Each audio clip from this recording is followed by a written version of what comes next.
Success has a funny way of rewriting history. People forget the struggles, the sleepless nights, the sacrifices.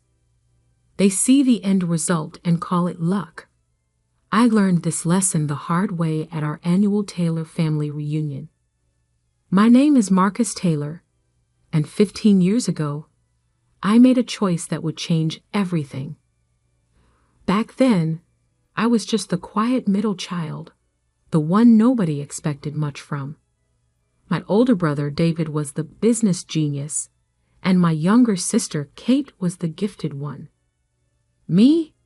I was just Marcus, the reliable one who helped out at our parents' struggling electronics store.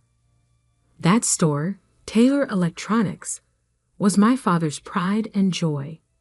He'd opened it 30 years ago with nothing but a small loan and big dreams. By the time I started working there at 18, it was barely staying afloat. The rise of big box retailers and online shopping had hit us hard, but Dad refused to change, clinging to his old ways of doing business. I still remember that Sunday morning in 2009 when everything changed. The store was empty, as usual. Dad sat at his desk, surrounded by past due notices and unpaid bills. David, fresh from his MBA program, was lecturing him about business fundamentals and market dynamics. "You need to liquidate," David declared, waving his hands dramatically. "Cut your losses before it's too late. I can help you negotiate a decent sale price for the inventory." Mom nodded along, always impressed by David's business jargon. Kate was too busy texting to pay attention. And me? I was in the back room, working on something that would either save or destroy our family legacy. For months, I'd been developing a new inventory management system. Not just any system, one that could predict trends, optimize pricing, and integrate seamlessly with online marketplaces. I taught myself programming during night classes at the community college, spending every free moment coding and testing. Actually, I spoke up, my voice steadier than I felt. "I have another idea." David's laugh cut through the air like a knife. "Oh, this should be good. What's your brilliant plan, little brother?" "More clearance sales."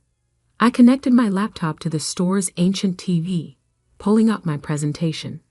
"We don't need to sell. We need to evolve. Look at this." For the next 20 minutes, I explained my vision. Transforming our single struggling store into a hybrid model, combining brick and mortar service with an advanced online platform. My software would be the backbone, handling everything from inventory to customer relationships. "This is nonsense," David scoffed. "You need millions to build something like that.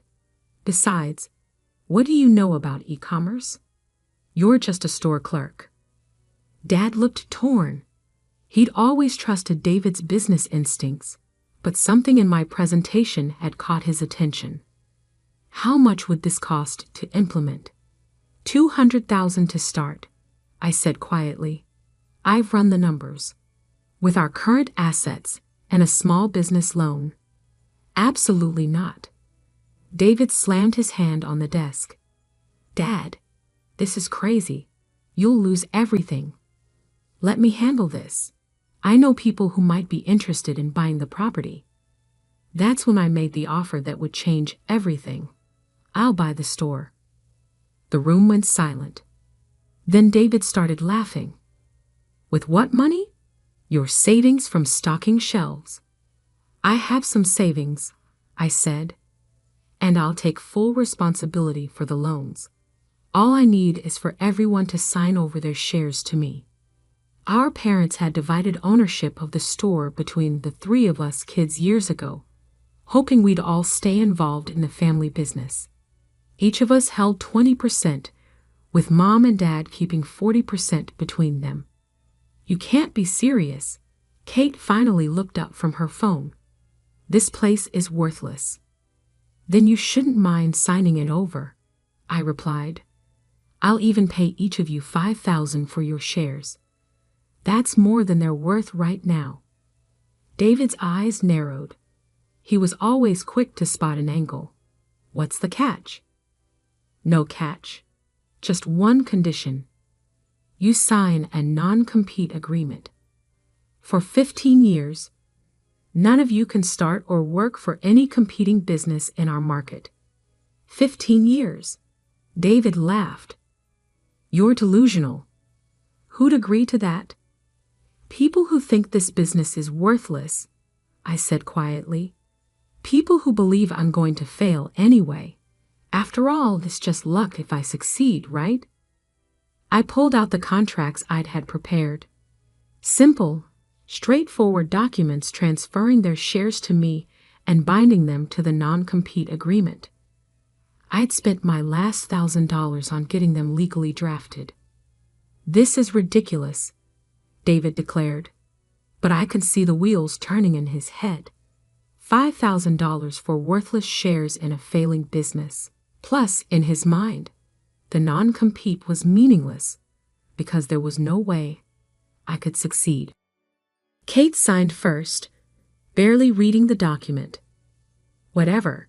I need a new phone anyway. Mom and Dad exchanged looks. They'd been trying to figure out how to retire, and this offered them a way out. They signed next. David held out the longest, lecturing me about business realities and market forces. But in the end, his belief in my inevitable failure, and his need to prove himself right, won out. He signed with a flourish. "Congratulations," he smirked. "You just bought yourself a sinking ship." I gathered the signed contracts carefully, treating them like the precious documents they were. Maybe I just bought our family's future. The next few years were a blur of 18-hour days, endless code revisions, and countless setbacks. I moved into the store's back office, sleeping on an old couch to save money. Every dollar went into building the business. My software evolved from a simple inventory system into something more powerful. It could predict market trends, optimize pricing in real time, and create personalized shopping experiences. Major retailers started noticing our unusually high efficiency rates. By year 5, we had expanded to 10 locations, each running on my system. By year 10, we had licensed the software to hundreds of retailers across the country.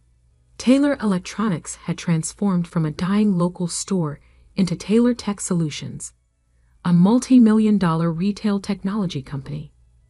Through it all, my family stayed away, convinced my success was just a string of lucky breaks. David started and failed at several ventures, always blaming market conditions or bad timing. Kate drifted between jobs, never finding her passion. Mom and Dad retired comfortably on the money I sent them, though they still credited David as their business advisor. Which brings us to last week's family reunion, held at my new lake house. 15 years almost to the day since they signed those contracts. David had been drinking, his bitterness amplified by the obvious signs of my success. The lake house, the cars in the driveway, the subtle but clear indicators of wealth that he'd always dreamed of achieving. "You just got lucky," he shouted, gesturing wildly with his wine glass. "All of this, it's just dumb luck. Real business takes skill, strategy, education, not some homemade computer program." The room fell silent. Other family members, aunts, uncles, cousins who'd witnessed our history, shifted uncomfortably. I could have let it go, could have smiled and nodded as I had for years, but 15 years is a long time to wait for a moment. I walked to my home office, opened my safe, and returned with a yellowed document. "Remember this contract you signed 15 years ago? The non-compete agreement?" David's face went white. Kate stopped scrolling on her phone. Mom and Dad exchanged worried looks. "What about it?" David's voice had lost its edge. Well, I said, settling into my chair, there's something about that contract I never told you. Something that makes tomorrow a very interesting day for all of us. The non-compete agreement expires tomorrow, I said calmly, watching David's face. But that's not the interesting part. David tried to maintain his composure, but I could see the slight tremor in his hand as he set down his wine glass. 15 years of bitterness and resentment had led to this moment. The interesting part, I continued, is Section 7, Paragraph 3, the clause none of you bothered to read before signing. I opened the document, its pages soft with age. Would you like me to read it? Kate had finally put down her phone, her carefully maintained indifference cracking. Mom and Dad sat frozen on the expensive sofa they'd criticized as wastefully extravagant just hours earlier. This is ridiculous. David attempted his usual bluster. Some old contract from when you bought that worthless store. Who cares? I smiled, remembering all the times he dismissed me, mocked my efforts, attributed every success to luck, rather than admit he might have been wrong. Section 7, Paragraph 3. I read clearly, my voice carrying across the now silent room. In exchange for the transfer of shares and acceptance of the non-compete agreement, all signatories agree to forfeit any claim to intellectual property, patents, or technological innovations developed by Marcus Taylor during the period of this agreement. The color drained from David's face. He'd been a business major. He understood exactly what those words meant. Furthermore, I continued, all signatories acknowledge that any such developments, including but not limited to software systems, algorithms, and business processes, remain the sole property of Marcus Taylor in perpetuity. That's standard legal language, David stammered. Meaningless boilerplate. I pulled out another document, this one crisp and new. This is a valuation report from Goldman Sachs. They estimate the current market value of Taylor Tech's proprietary software system at approximately $2.8 billion. The room erupted in chaos. Aunt Susan dropped her cocktail glass. Uncle Pete started choking on his appetizer. Kate's perfectly manicured hands began shaking. But that's not the real bombshell, I said, pulling out a third document. This morning, I received an offer. Amazon wants to acquire Taylor Tech Solutions. Their initial offer? $4.7 billion. Mom grabbed Dad's arm. David collapsed into a chair. Kate started frantically Googling on her phone. You can't. David's voice cracked. We're family. We owned the original business together. No, I corrected him. You sold your shares. All of you. You signed away your rights to everything I would build, convinced I would fail. You bet against me, David. Against your own brother. We didn't know. Kate burst out. How could we know you'd create something so valuable? You couldn't, I agreed. Just like I couldn't know for sure I would succeed. But here's the difference. I believed in myself, even when none of you did. I walked to the bar and poured myself a scotch, letting the moment sink in. 15 years of dismissive comments, mocking laughter, and condescending advice played through my mind. The acquisition goes public tomorrow morning, I continued. I wanted you to hear it from me first. After all, we're family. David jumped up, his face red. This isn't fair. We'll contest the contract. We'll sue. I pulled out one final document. You mean like you did with Thomson Electronics 3 years ago? When you tried to steal their retail concept? Or maybe like the lawsuit you almost faced from Henderson Tech last year?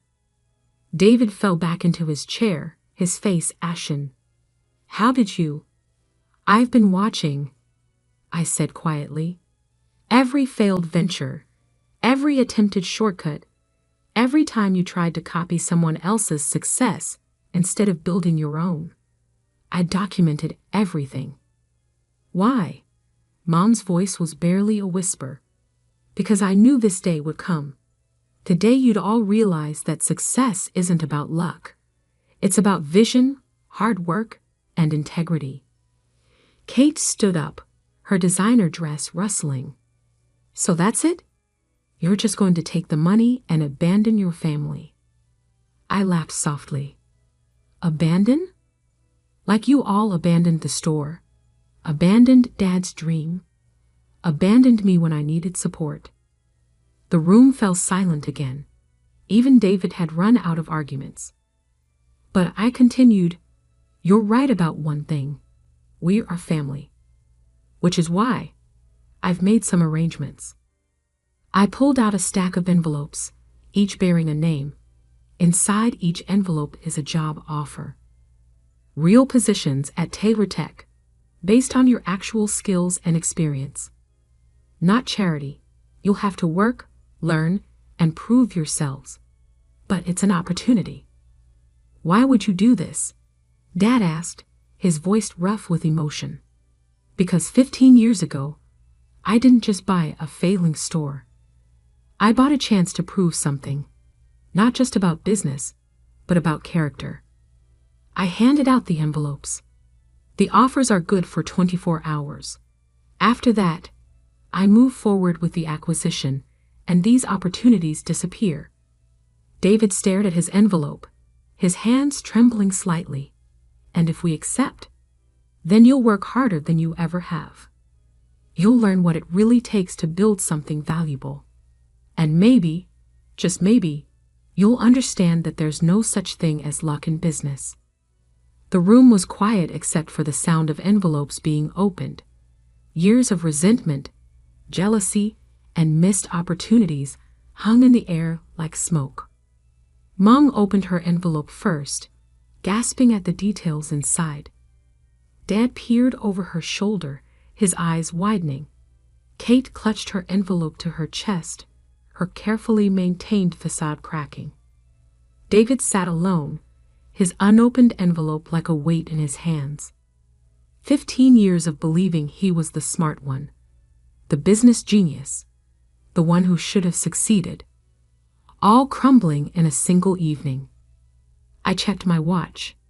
In 12 hours, the acquisition would be announced. In 12 hours, everything would change. But right now, in this moment, I watched my family face a truth they'd spent 15 years avoiding. Sometimes the sweetest victory isn't in the money or the success. Sometimes it's in the quiet moment when people finally see themselves, and you, for who they really are. The grandfather clock in the hall struck 9, its deep chimes echoing through the stunned silence. Time was ticking away on their chance at redemption, just as it had ticked away their chance at being part of my success 15 years ago. The question now was, what would they choose? The next morning dawned clear and cold. I sat in my home office, watching the sun rise over the lake while waiting for the stock market to open. In 3 hours, the acquisition would be announced, and Taylor Tech Solutions would become headline news. My phone had been buzzing all night with messages from family members. Kate had been the first to break, sending a tearful voice message at midnight. I was wrong, she sobbed. I've been so wrong all these years. Mom and Dad had called at dawn, their voices heavy with regret. They'd spent the night reading through old news articles about my company's rise, finally understanding what their middle child had built while they were busy praising David's failed ventures. But from David, silence. I picked up his unopened envelope from my desk. The job offer inside wasn't just any position, it was a chance for real redemption. VP of Business Development, reporting directly to me. a role that would force him to learn the business properly, to build something legitimate instead of chasing quick wins and copying others' success. A soft knock at my office door interrupted my thoughts. David stood there, looking like he hadn't slept. His usual polished appearance was gone, replaced by something I hadn't seen in 15 years. Humility. "Can we talk?" he asked quietly. I gestured to the chair across from my desk. He sat down heavily, placing his unopened envelope between us. "I spent all night thinking," he began, his voice rough, "about everything, about why I failed while you succeeded, about why I was so sure you just got lucky." I stayed silent, letting him continue. "You know what I realized? Every time I failed, I blamed something else. The market, the timing, the competition. But you never blamed anyone. You just kept building." He picked up the envelope, turning it over in his hands. "I didn't open this because I was afraid, not of what was inside, but of what it meant. Accepting this means accepting that I was wrong. About everything." "Being wrong isn't the worst thing, David," I said quietly. "Refusing to learn from it is." He nodded slowly. "The non-compete expires today. I could try to compete with you, try to prove I could do it better. That's what the old David would do. And the new David?" He opened the envelope carefully, reading the job offer inside.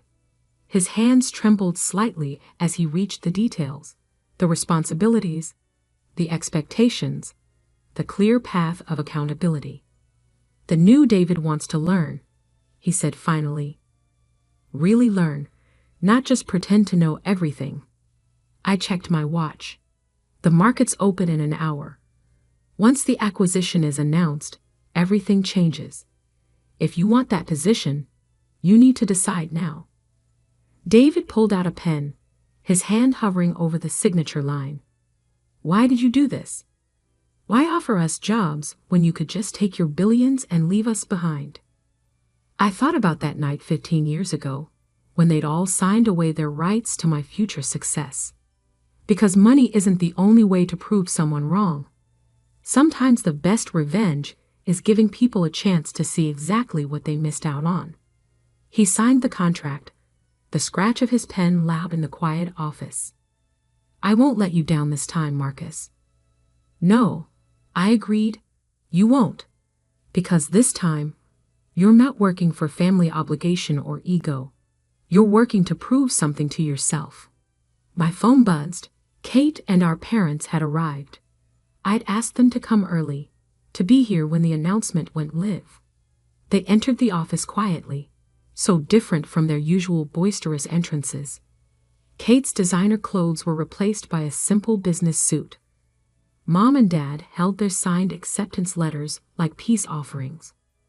"We have about 40 minutes until the markets open," I said, standing.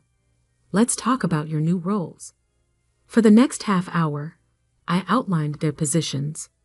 Mom would head our charitable foundation, directing millions toward education and small business development. Dad would mentor young entrepreneurs in our incubator program, sharing the practical wisdom he'd gained from both success and failure. Kate, with her social media expertise, would lead our digital marketing division.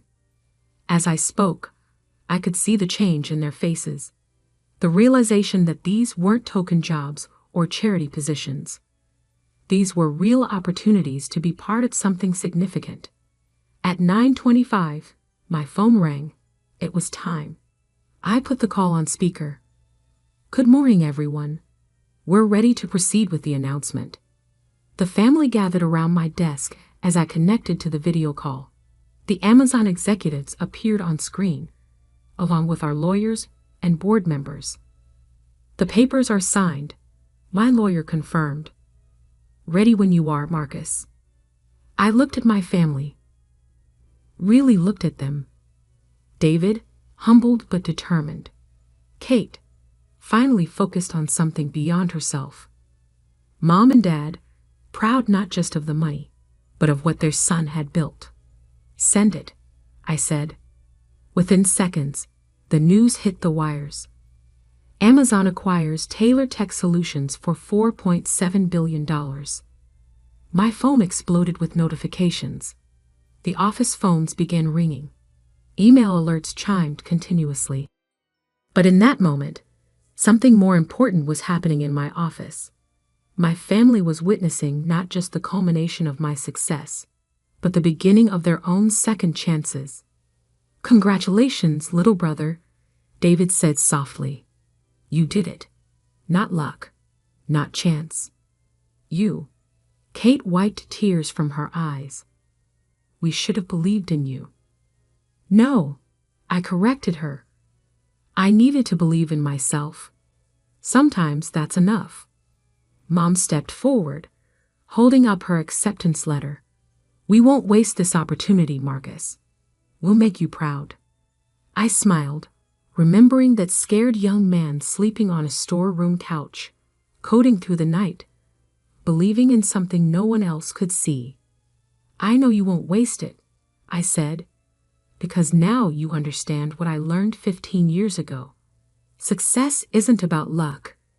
It's about seeing something others don't, and having the courage to build it anyway." The sun was fully up now, painting the lake in shades of gold. Outside, reporters were already gathering at the gate. The quiet moment would soon be shattered by interviews, press conferences, and the chaos of a multi-billion-dollar acquisition. But right now in this office, something more valuable than money was changing hands. Understanding, respect, and maybe, just maybe, a second chance at being a real family. David picked up his new employee badge from my desk, running his fingers over his name and title. "So, boss," he said with a slight smile, "when do we start?" I looked at my watch, then at my family. We already have. The story of Taylor Tech Solutions was about to become business legend. But the real story, the one about a family learning the true meaning of success, the value of hard work, and the power of believing in yourself, that story was just beginning. Sometimes the best revenge isn't in proving others wrong. Sometimes it's in giving them a chance to prove themselves right.